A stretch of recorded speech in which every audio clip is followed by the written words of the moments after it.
So, ito yung regalo natin para sa baby natin. It's very heavy, no? So, ito yung regalo namin ni Milan. Total of 150 gram. For the baby.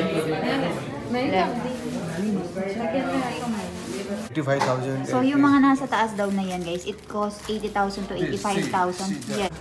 So, nagkakaroon na tayo ng bayaran dito.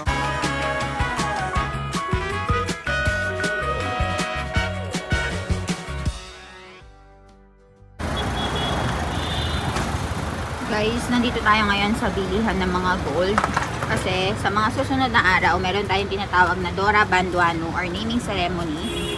So, dito tayo pupunta sa may Moti Gold. And bibili tayo ng regalo sa baby ko, guys. So, kasama natin si Mommy, Janu, Papa, at si Milan. Dito sa India, guys, kapag meron talagang mga malalakihang celebration, namimili talaga sila ng mga gold. So, ito yung suki namin. Nag-park lang sila Milan doon. Daming tao. And sobrang lakas ng hangin, grabe. Feeling ko uulan naman. So, bago umulan, pumunta na tayo sa loob and then makipag-transaction na tayo kasi nagbabalak tayong bumili ng regalo.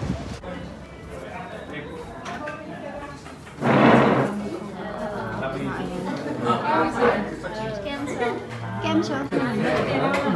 Ilan. Jo baby case. Chana borat ke banne hai jaisa. Look at the baby eye. Ivan. Pela borat ke banne Janu will be buying 1 tola of gold for our baby, right, Janu? Foy. Janu Poi. She is foy. So she will be buying.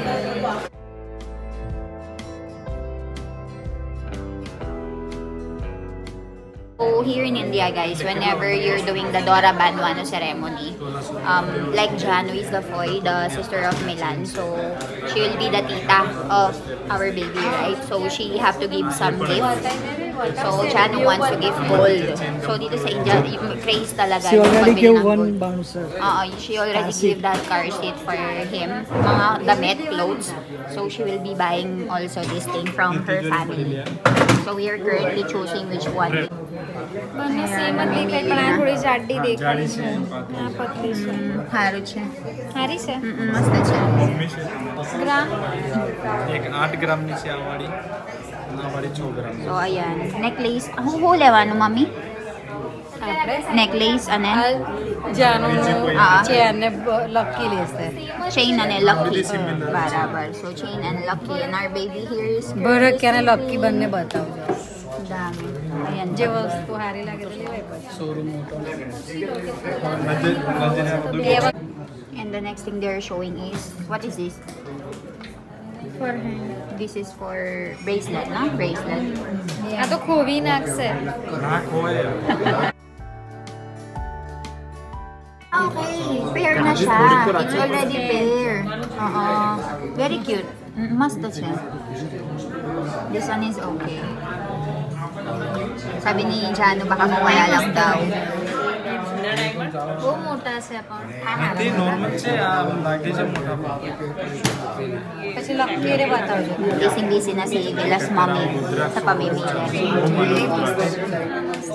ઓમન રૂપા. Ayan, maganda daw. This is very unique in style. He will wear it in the hand and even this Rudraks. Can you see this thing? This Rudraks consider very holy and Holy. ritual in એવું છે. Hindu religion. This is called Rudraks. It's just like wearing cross. Yeah, it's like wearing holy stone. Okay. Something like that. May ibig sabihin pala yun, guys, yung design niya. Very pretty. I like this one. હા Because of this. Rudraksha So ngayon naman bibili tayo ng necklace. So ayan,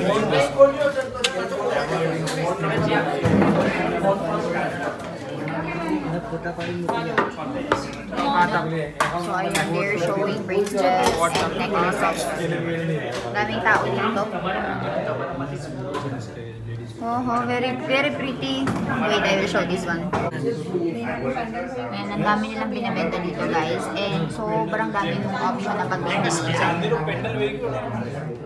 is okay na lock પછી એવું હશે તો થોડું હેવી નાખી દઈશું પેલું heavy કરતો. And binili na natin to, guys, para dun sa engineer natin. Maraming tao ngayon because so many, bumaba yung presyo ng gold. Ang dami. So, ito yung regalo natin para sa baby natin. It's very heavy, no? So, ito yung regalo namin ni Milan. Total of 150 gram. For the baby.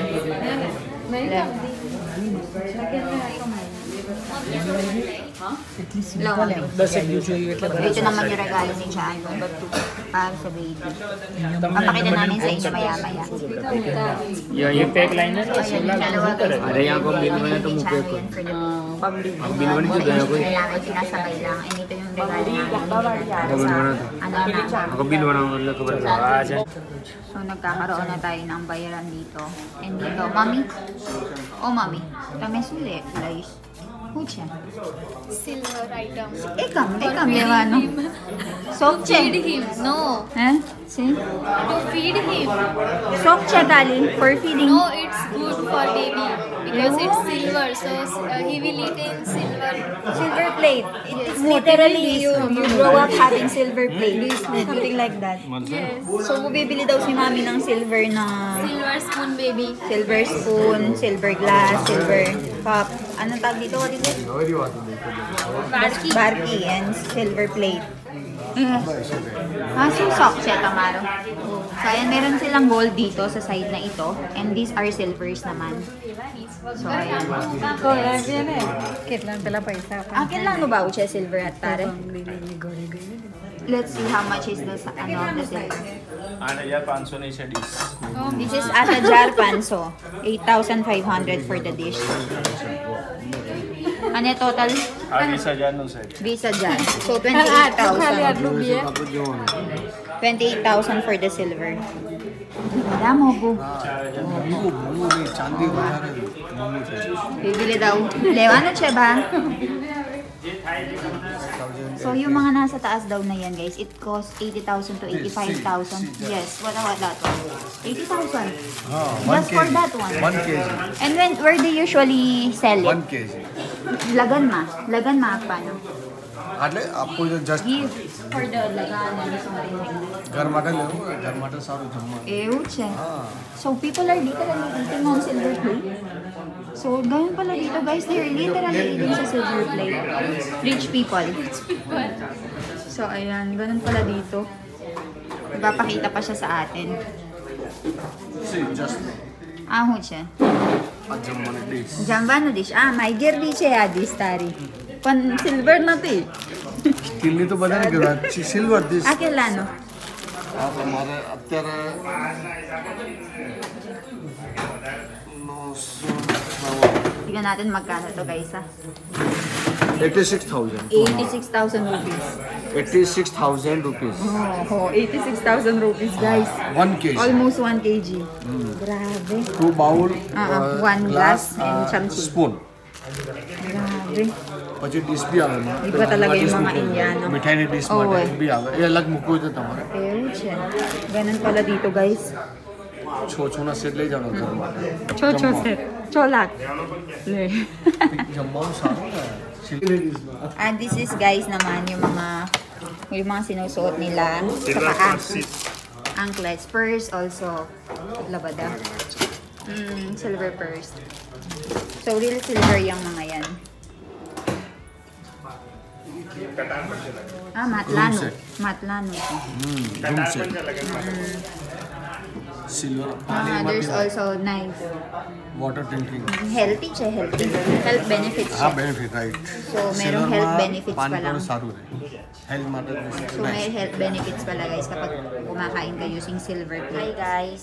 So, yung nakita niyong clip kanina na pinakita ko sa inyo, kung saan namimili kami ng mga ginto, actually, na-shoot yon noong nagpunta kami ng Warodra, nagpaalis ako ng tahe.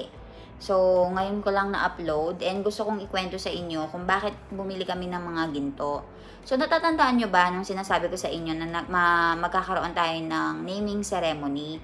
So, dun sa naming ceremony, guys, kagaya nung ginawa dun sa bahay ni Namuhi ni Bobby, dun sa naming ceremony na yun kasi is i-invite namin yung mga family ni Milan, like yung mga pinsan niya, ganyan, yung mga tita niya, and then they will all bring gifts para sa baby namin. So, may magbibigay ng mga silvers, mga damit, mga golds, ganyan. So, depende sa kanila kung ano yung ibibigay nila and depende rin sa close relationship. So, sa case namin, since nasa Barodra na nga kami and hindi nga kami madalas magpupunta ng Barodra niyan kasi nga meron na kaming baby and medyo hirap mag-travel kapag merong baby. So, that time na nagpaalis ako ng Tahe, bumili na rin kami ng crib nga and then at the same time napagpasyahan na nga din namin na magbili na rin ng gold. So, kung nakita nyo si Jano na namili siya ng mga ginto, 'di ba? So, ang napili niya guys is yung parang chain, tapos namili siya ng bracelet na ireregalo sa baby kasi para sa mga bago-bago po dyan, si Milan, meron siyang kapatid na babae and si Jano, so dalawa lang sila magkapatid. And since kasal na nga si Jano, kailangan magbigay ni Jano ng regalo. Hindi ko lang alam kung pag hindi kasal, kailangan din magbigay or kapag kasal lang. Pero dahil nga kapatid ni Milan si Jano, kailangan niya magbigay ng gift sa baby namin. So, yun yung tinatawag nilang Dora Banduano wherein parang magbibigay siya ng protection sa baby at the same time gift. Gaya ng ginawa dun sa bahay ni Mohini Bobby, diba? So, si Jano din, since pinsan niya si J-Dip Bay, so si Gian, binigyan niya rin na regalo and gift. So, parang ganun siya. So, ayun nga, bumili si Jano ng regalo. Aside from the golds, bumili din siya nung parang car seat, ganyan. And then, bibili din siya ng mga damit para kay Ivan. So, after nun, namili na din kami ng ireregalo sana ni Mommy. Pero, tinanong nga ako ni Mommy and Papa kung ano daw ba yung gusto kong iregalo nila sa baby ko. Kasi usually guys, since bata pa lang yung mga baby, ang binibigay nilang regalo sa baby is kino-convert nila sa regalo ng mommy. So, since hindi naman masusuot ng baby yung mga ganyan kasi hindi naman may mga allergy and bata pa sila, tinanong ako ni Mommy kung meron daw ba akong gustong bilhin para sa sarili ko. Tapos, yun na lang, instead na ibigay na lang yung gift kay Ivan, bibili na lang daw niya ako ng gold kasi ganun naman daw yung system dito kasi hindi rin naman masusuot ng bata. So, sabi ko, hindi. Ayokong bumili ng kahit ano sa akin. Kasi kumpleto na ako guys, sa totoo niyan. 2 years after, halos mag 3 years na rin ako dito sa India and complete na lahat ng mga alahas. Meron na silang mga Mangalsutra, bangles, everything complete na ako. Gaya nga ng sabi ko, everything complete na ako. So sabi ko sa kanila, wag na kayong bumili pa ng mga alahas. Para sa akin, mas maganda yung biscuit kasi hindi mo na kailangan pa magbayad ng service charge kasi nakakamahal yung service charge. Sabi ko na lang sa kanila, kung talaga magbibigay sila ng regalo para kay Ivan, mas maganda kung bumili na lang kami ng biscuit and pagsamahin na lang namin yung ireregalo. So, dahil nga meron silang 30 grams na gustong ibigay, kami ni Milan gusto namin magbigay ng 120 grams. Kasi nung buntis pa lang ako, talagang pinag-isipan na namin na gusto ko nga iregalo yon kapag meron na akong baby. So, buntis pa lang kami ni Mila, nag-iipon na talaga kami para makabili nga kami ng ginto para kay baby. And pagkapanganak niya, yun yung ibibigay namin sa naming ceremony niya. So, planado talaga guys. So, nakaset aside yung ipon namin na yon and finally, nakabili nga kami.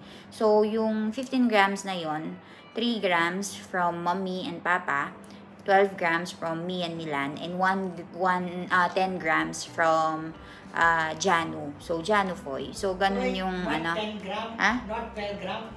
12 tola. So, 120 gram. No. 10 grams from Jano. And then, 120 grams from us. Yes. And 30 grams from mommy. Yes. What did I say? Did I say it wrong? Yes. Ay, sorry. Ganun pala. Mali pala. So, bale, 120 grams from me and Milan, 10 grams from Jano, 30 grams from mommy and papa. So, ayun. Kaya nakompleto yung mga malalaking biscuit. Ang sobrang bigat.